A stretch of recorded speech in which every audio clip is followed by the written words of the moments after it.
Hi, my name is David Brown. I'm with the Hill Cumorah Expedition Team, and this presentation is on the City of Melek and the Bonampak Murals. It is presentation number 7. We just watched presentation number 6, which is the San Bartolo Murals. The San Bartolo Murals are more of a personal testimony of how the gospel made its way to the kings in the highlands, and then of the personal way that the gospel affects us by through baptism, remission of sins, being commissioned to be a light to the world, and then having your name written in the book of life or the book of death and final judgment. Very a personal effect that the gospel has. What we're going to see today in the Bonampak murals are the effects that the gospel had on the Lamanite culture, and explaining how they ended up at the city of Melek, which we believe is Bonampak. So here we go with the Bonampak murals.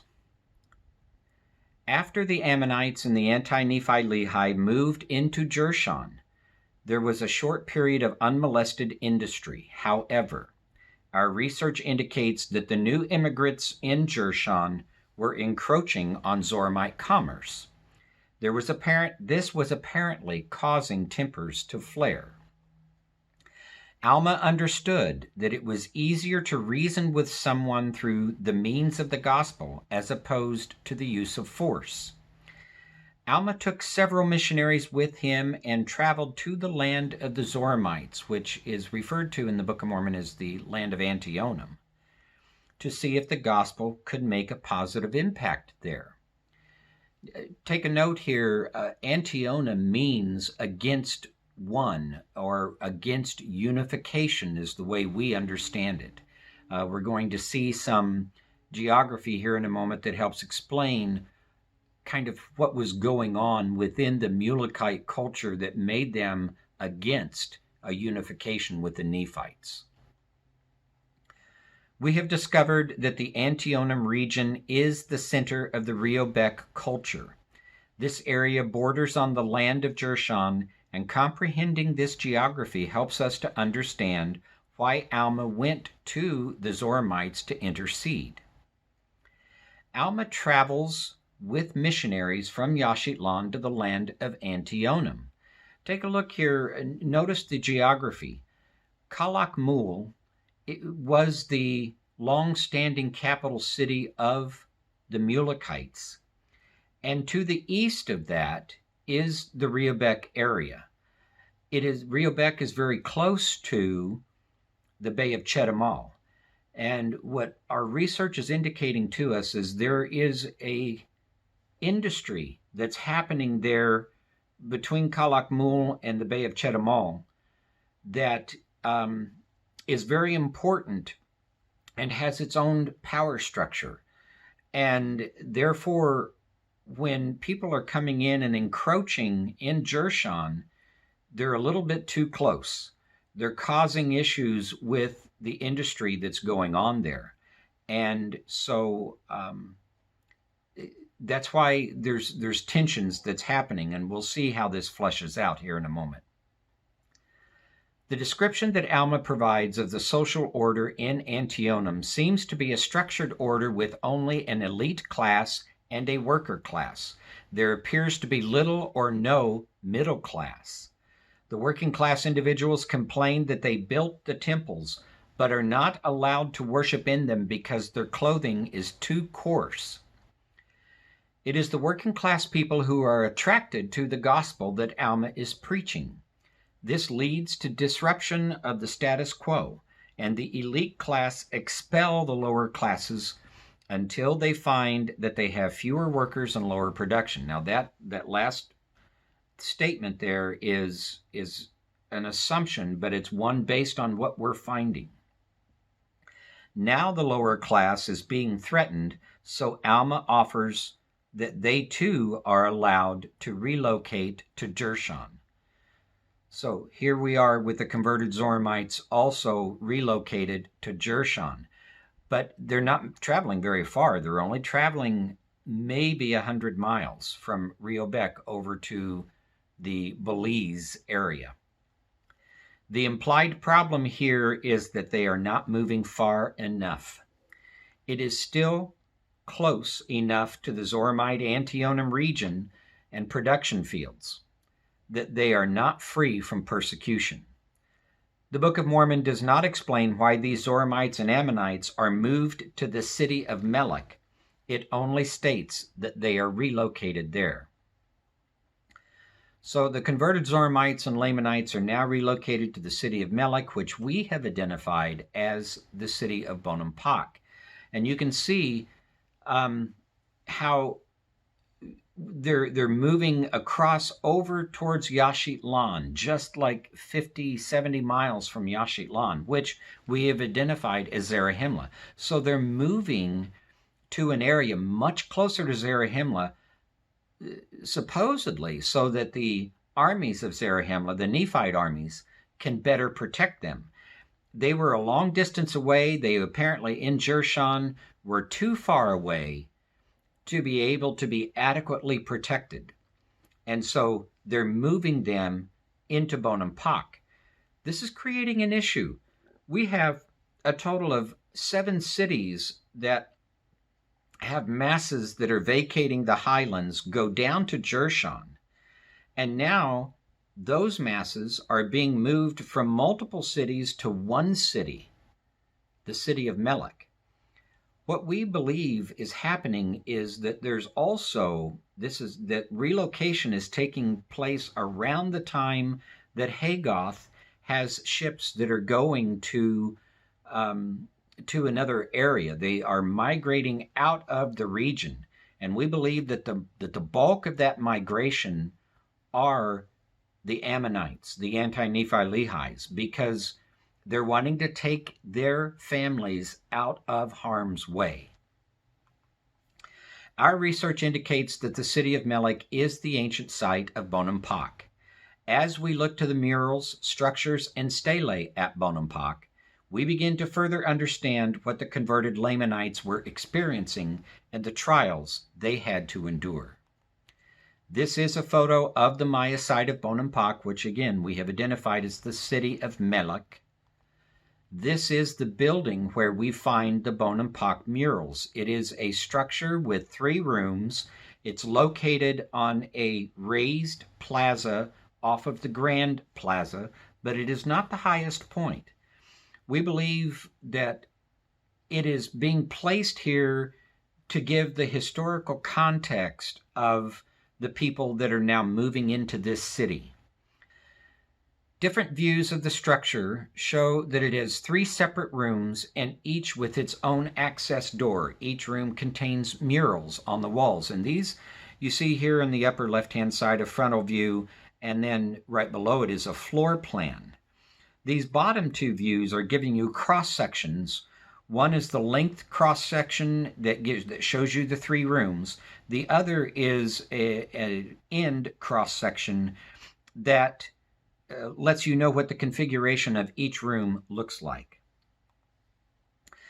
These isometric views show the shape of the 3 rooms and how the murals cover the interior walls. Note that each room has standing area for viewing. And we're going to find that this is a unique feature that is used throughout all of the converted Lamanite sites, that they have mural rooms, not one, multiple, in the tens. We're talking 20, 30 mural rooms, and each room tells a story. And the whole idea is that you walk in the doorway and there's a raised platform around the sides of the mural room, and the person walks into the doorway. There's a priest or someone who is assigned to that room to give explanation or lecture, and they are on the raised area, and they'll stand and go around and point to different places and give the lecture and the understanding that's in that room. Well, we believe that's what's happening here at Bonampak. The murals completely wrap around each room. This not only means that the murals should be read in a continuous manner within the room, but that the storyline will advance from room to room. These two photographs were taken during our last site visit and illustrate the ornate murals. The rooms are very small and they're hard to photograph because they're dark. These photographs were adjusted with special computer software. Because Maya script reads from left to right, we will read the murals likewise. And for this reason, we will begin in the left room. Here is room number 1 unfolded to display the sequence of events. This room is also unfolded to display the reading sequence that will be used. And once upon reaching this point at the end, we'll move on to the room on the right. The very first scene depicts the 4 sons of Mosiah as they enter Lamanite territory to teach the gospel to all that will listen. Note that 3 of the brothers stand together while one is slightly off to the right. The one by himself is Ammon. His story wraps around the corner. This is an interesting way of displaying the story that they have here. You see the 4 brothers who are on that one level that's up above.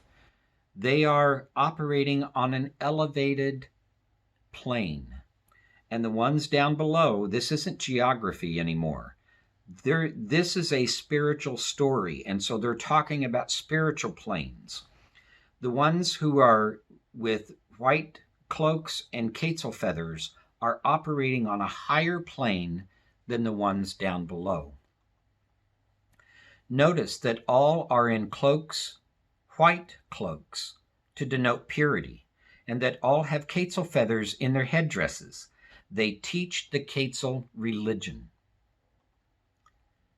which, by the way, is the religion of Quetzalcoatl, which is Christ. Below them stands a series of Amalekite priests. These are the priests that control the Lamanite religion. At this point, we will begin to use line drawings for the sake of clarity.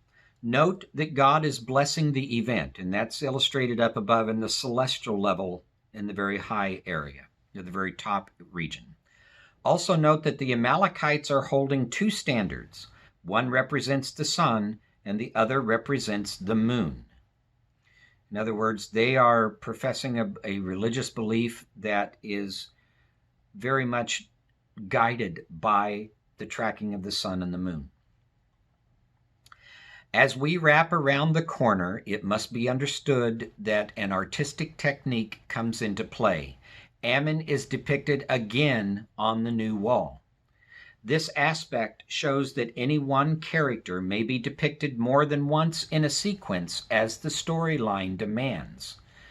And this is much like a comic book storyboard where you may see 6 panels on one page, and it may be the same individual that's in each of the 6 panels, but there'll be texts that are illustrating the unfolding of a story or of a thought process that's transitioning this person and the storyline. Well, that's kind of what they're using here with the Bonampak murals. They are transitioning, and the same person may be displayed over and over and over again, but the texts that are above and below are also illustrating the advancement of a story and transitions that are taking place. So here we have the first full long wall in the first room. In this second scene, we believe that we have identified each character correctly with their names. The upper tier deals with the Ammon story, while the lower tiers deal with the story of the 3 brothers. The middle scene here depicts Ammon 3 times in succession as he wrestles with how to approach King Lamoni. We believe this identification is justified since all 3 figures are dressed the same and touch one another. Next, we can see Ammon introducing the gospel to King Lamoni, which is at the point where the first red double arrow indicates the conversation between the two. The small boxes above their heads are texts of the statements they make. We now see King Lamoni presenting Ammon's story to his father again, with a double red arrow indicating that conversation. The next four figures are Lamoni's father. He is considering what his son has told him. And you remember that there's a lot of transition that's happening with the father. Initially, the father of Lamoni, who's the king of all the Lamanites, is adamantly against any Nephite and demands that this Nephite that's with Lamoni be killed. But then there's a story of the struggle between King Lamoni and Ammon, and Ammon defending Lamoni. And king of all the Lamanites is taken aback. He's not understanding this Nephite is defending his son. And he does a complete turnaround. So there's a lot of transition that's going on, and that is illustrated here in the murals. The band below Ammon is a narrative text. Though many attempts have been made to read it, a coherent reading has not been developed, and that's because they're so eroded. The lower scene depicts the brothers of Ammon as they arrive among the Amalekites. Here they are depicted as being almost angel-like in their dress, positioning, and speech. Why? Because they were enduring. Their belief system and their faith was being tested. And because of that, their spiritual aspects became much more prevalent. And so it's being illustrated here. As we wrap around the next corner, we see that Lamoni's father is illustrated on a higher level as he experiences his vision. And you see that there's like a table that elevates even that middle section, that elevates him up almost half the height. And we believe that that Lamoni's father has his vision experience, that it's being illustrated here. That is when he was elevated. Meanwhile, the lower scene depicts how the three brothers have caused the Amalekites to turn around and listen. Now all of them are facing the opposite way, so the Amalekites have done a 180. When Aaron had the experience with King Lamoni, or King Lamoni's father, he was converted, he was convinced, and he made the rule that these brothers could go out among anywhere in his kingdom and be allowed to present the gospel. So that's part of the turnaround that's going on. By his order, the Amalekite priests are turning around. The Amalekites are now facing the opposite direction. We see that Lamoni's father steps up to receive the blessings bestowed upon him. He then receives those blessings as he accepts the gospel. Here we see Lamoni's father with his advisors, some of whom also believe. Meanwhile, there is a lot of discussion among the Amalekites. And so, again, we're seeing here this transition within the hierarchy of the Lamanite kingdom. Room number 1 ends with Lamoni's father standing with 7 family members who have also accepted the gospel. They are illustrated in the order of conversion, and that's what we believe, that it's the order of conversion. Here, Lamoni's father on the upper left, his father is wearing a Quetzalcoatl headdress. Note in the midsection, there's an advisor who's touching the king's foot to show acceptance. Also note here in that midsection as well, where the advisors are located, that there's a sacred myrrh ball being developed, denoting the preparation to move a large group of people. Remember how King Limhi on that Esperanza disc. He is shown as a ball player who's pushing a ball into motion. And that ball we're seeing throughout the symbolism here among the Maya. That ball represents a group of people who are in the process of migrating, or they're moving to a new place. Lamoni's father seats his son, King Anti-Nephi-Lehi, on the new throne. Now King Anti-Nephi-Lehi is seated upon his father's throne. Most of his family approves of this move.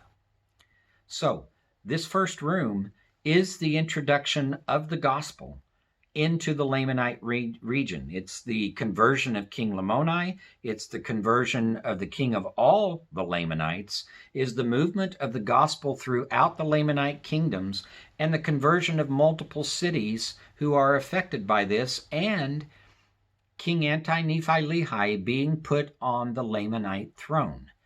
A huge, major shift in how the Lamanite kingdom was being conducted. Here in room number 2, it is unfolded to display the sequence of events. And just like in before, we'll go through this sequence of events from left to right, and then we'll move on to the next room. So, the opening scene in the second room displays massive turmoil.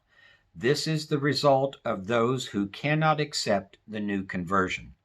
Here you see the upper and lower are all beginning to fall in upon themselves, and the people have rods and spears, and you can see the huge amount of turmoil that is taking place. Now we see the Amalekites are present on both levels, both up above and down below. It is very apparent that they disagree with the choice of this new religion. And it's also good to remember here that the Amalekites are dissident Nephites, probably Mulekites who could not accept the Nephite throne and found themselves having more influence among the Lamanites and purporting a religion among the Lamanites. The Amalekites have hold of the religion within the Lamanite region. And so the Amalekites being interspersed in here, they're the ones who kind of stir up the Lamanites and get them riled. They loudly express their contention after the king's death. In other words, the king who is the king of all the Lamanites, the father of Lamoni. The turmoil spills into all aspects of Lamanite society, and now the Amalekites begin to plot. So they're seeing all of this turmoil, things being turned upside down, and they realize this is an opportune time to exert their influence and create a new political structure. The Amalekites go to the older brother and convince him through the means of secret combinations. Now, the murals don't say, as far as we know, the murals don't say an older brother. That is something that we're finding in the archaeology. And we believe that he was the one who was from Dos Pilas. They go to him. And through the means of secret combinations, they convince him that he needs to do something about this. Meanwhile, the Amalekites confront those converted by Ammon and his brothers. So there's starting to be a confrontation. There's starting to, within the structure, there's starting to be a political move to get things put back into the order that it was before. The final scene in room number 2 is the most dreaded. Here, King Anti-Nephi-Lehi lies beheaded on the temple steps. Again, this correlates with what we discovered at Tikal, at Dos Pilas, at multiple sites where actual beheadings took place, that what it appears happened, the Book of Mormon doesn't tell this, but when they said they desired that he no longer be their king, talking about the Amalekites, the Lamanites, desiring that Anti-Nephi-Lehi no longer be their king, that's the last we hear of him. There's a political struggle that starts to happen, and it ends up with him being beheaded. That's what the archaeology tells us. The very worst has now occurred. Lamanites have recklessly slaughtered their own. A conference of the converted is held. Now, here's a closer look of the severed head in the previous illustration. We believe that the individual who's lying across here on 3 different levels is King Anti-Nephi-Lehi. Well, you say, but he still has his head. It just has a spear that's resting on it. Well, this is their depiction. And the epigraphers interpret the head that's at his foot is the head of this king. What they're doing is, without being gory and showing the body without the head, they are illustrating that this king who has the spear upon his head is the one who lost his head eventually, and that was his death. Here's that same scene shown in context with the rest of the individuals involved in the event. The story of the despicable deed is shown here. And what they're showing here is that the ones involved all have the jaguar cult, and they are the ones who are now forcing these other believers to submit to them. Now, here in room number 3 is the end of the Ammonite story, and the reason why they ended up in the city of Melek. We will begin on the left wall. We believe that the first 2 figures represent Ammon and Alma as they work to move the Lamanite refugees to Jershon. So they're trying to get them out of harm's way and put a protection around them. The refugees truly shine in Jershon. They have forsaken their weapons and follow the gospel to the letter. Notice that all have Quetzalcoatl headdresses. Also, note the stretched out cloaks that depict great spirituality. And you see here, what we have here in this total thing is a total of 7 who are on this bottom layer.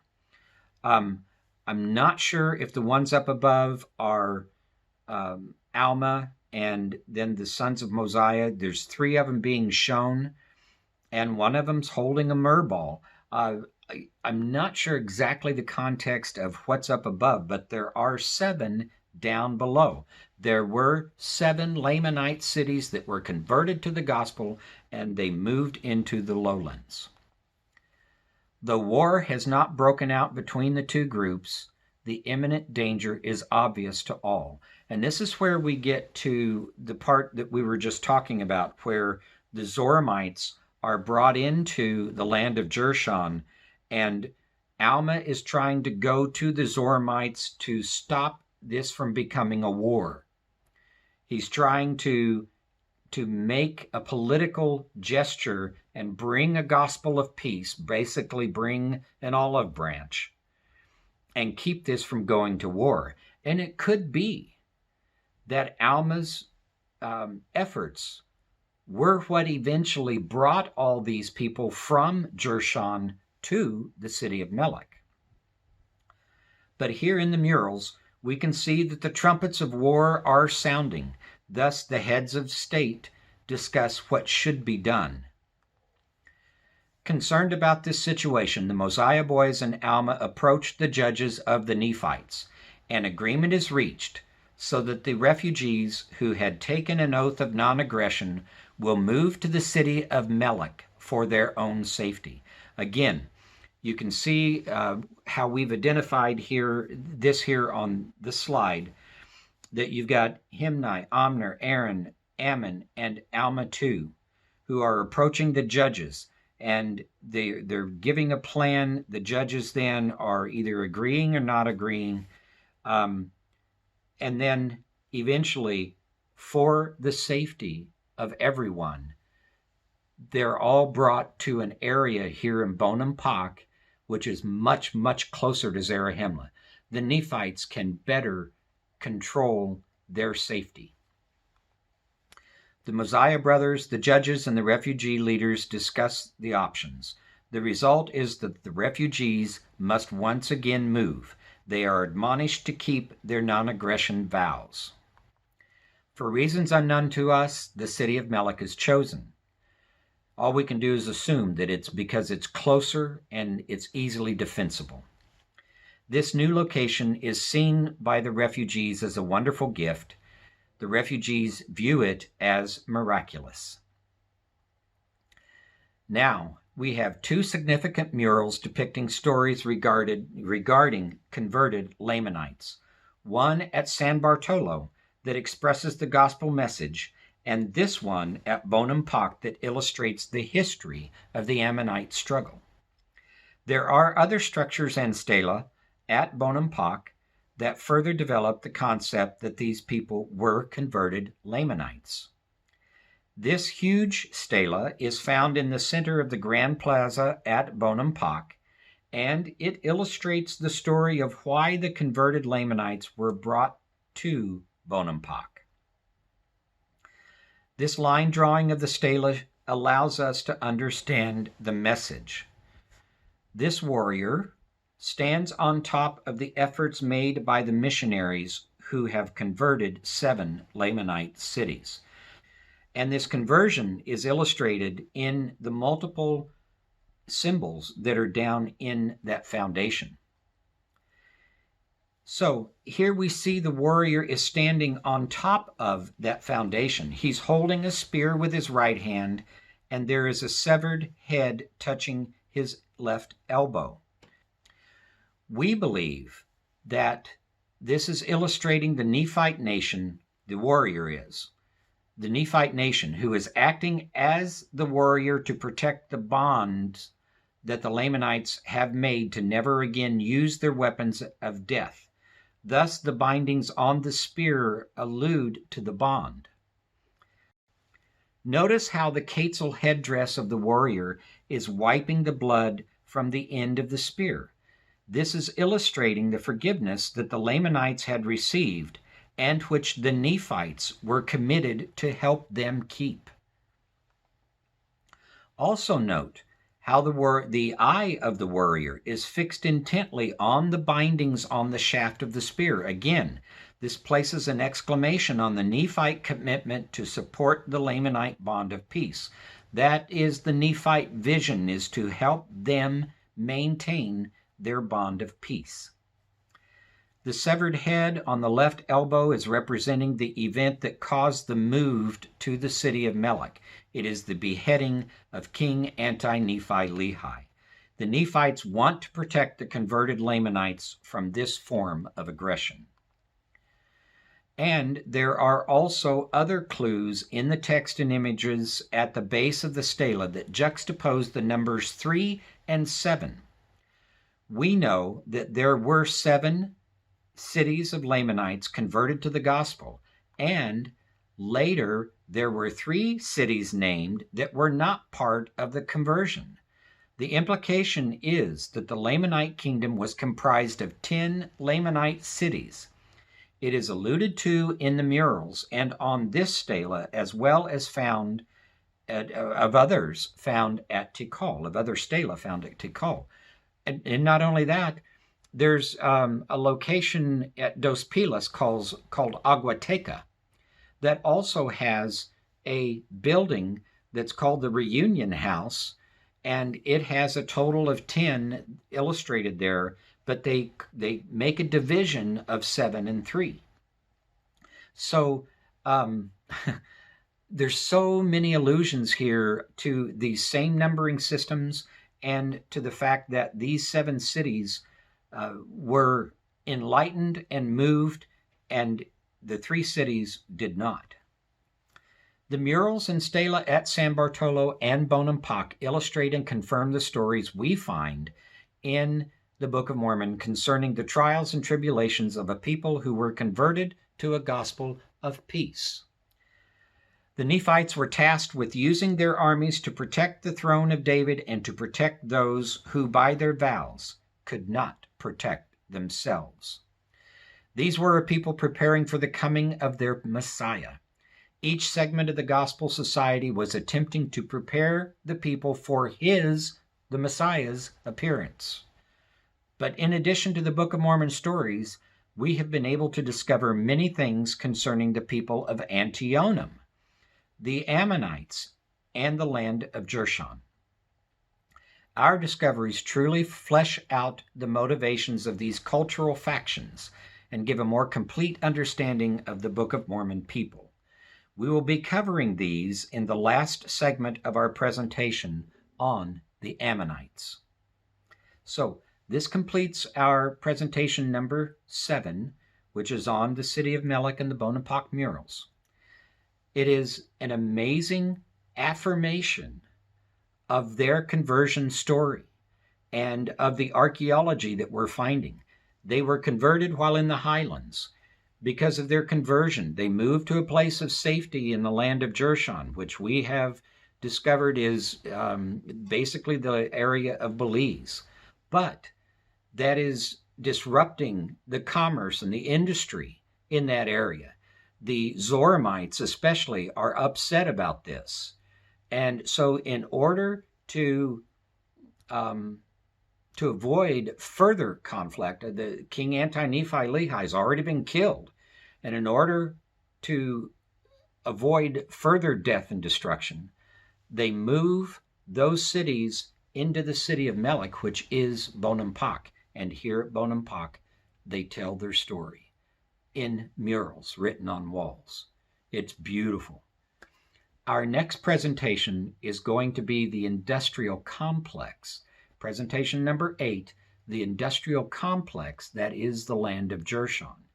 We have amazing things to show you there concerning how these political and commercial power struggles were affecting these converts. Hope to see you in presentation number 8. Thank you.